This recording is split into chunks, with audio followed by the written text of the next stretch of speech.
à tous, de retour sur le One to One Monaco en compagnie d'Agnès Peña, Chief Digital Officer chez B&B Hotels. Bonjour Agnès. Bonjour Clément.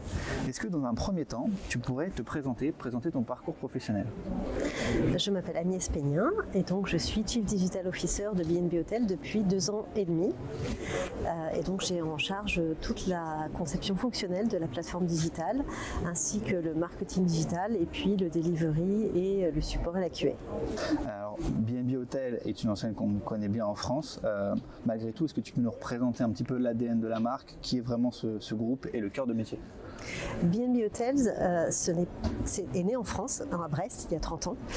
Et maintenant, c'est une chaîne d'hôtels internationale qui compte 600 hôtels avec une seule marque, B&B Hotels, et un concept très simple. On est bed and breakfast, c'est-à-dire qu'on ne va pas trouver des services tels salle de réunion, club de gym, etc. On se concentre sur ce dont a besoin le voyageur quand il arrive à l'hôtel, c'est-à-dire un bon lit, un bon petit déjeuner, un bon wifi, une bonne télé. Super. Très précis. Quel est ton poste et ton périmètre d'action chez B&B Hotels? Donc, en tant que directrice du digital, j'ai le site web, l'application mobile, le CRM, ainsi que donc le marketing automation et puis des outils métiers qui sont propres à l'hôtellerie. Ok, donc les problématiques SEO font partie de ton quotidien en gestion du site. En tant que Chief Digital Officer justement du groupe, quel a été ton plus gros chantier ces derniers mois? Quand je suis arrivée chez B&B Hotels, j'ai dû finaliser le lancement de la plateforme digitale unique pour le groupe, donc en particulier le site web et l'application mobile sur les trois principaux pays. Puis ensuite on a rajouté tous les autres pays, donc il y avait un gros chantier SEO à l'intérieur de cette refonte digitale. Et quels étaient les enjeux principaux justement de ce projet-là? Et vous êtes appuyé sur plusieurs outils, plusieurs solutions. Comment s'est passé le processus?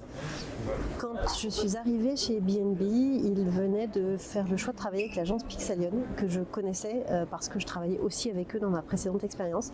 Et donc du coup, j'étais assez à l'aise pour mettre en place les 3 piliers principaux qui ont été un accompagnement technique, ensuite la création de contenu et puis enfin mettre en place du netlinking sur les mots-clés les plus concurrentiels, parce qu'en effet on a des enjeux très forts pour faire face à une concurrence sur des mots-clés très compétitifs avec nos partenaires et concurrents que sont les agences de voyage en ligne type Booking.com et compagnie.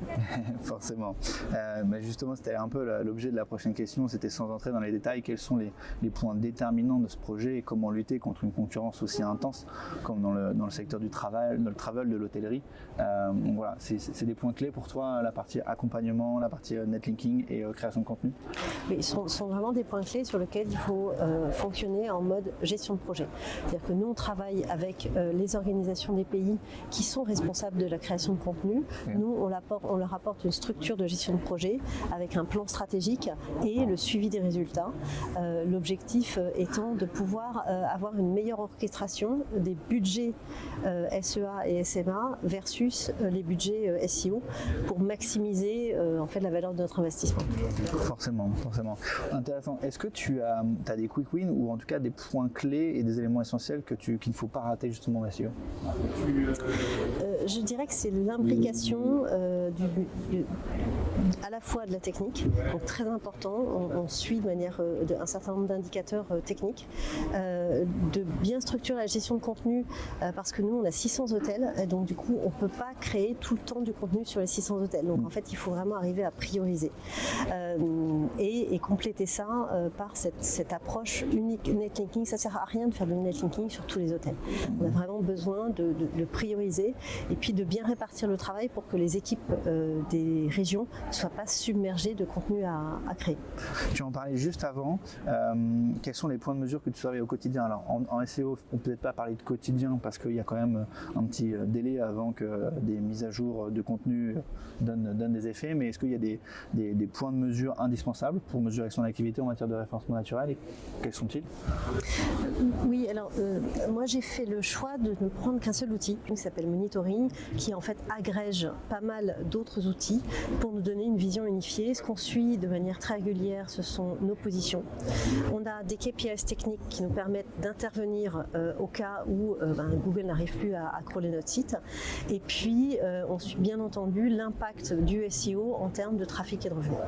Ok, tout simplement, des éléments essentiels. Si on voit un petit peu une vision un peu plus lointaine, comment tu vois le SEO pour l'avenir du groupe ? Le SEO, en fait, les régions pensent souvent qu'elles doivent se concentrer sur le SIA parce que le SIA, on a un revenu immédiat. Et en fait, sur le SEO, on travaille typiquement en SIA, on fait beaucoup plus de la marque et en SEO, on travaille sur ce qui est non brandé, ce qui nous permet de remonter sur des mots-clés concurrentiels sans avoir à investir autant pour maximiser toujours le budget. Après, est-ce que Google va faire du SEO? C'est une vraie question aujourd'hui.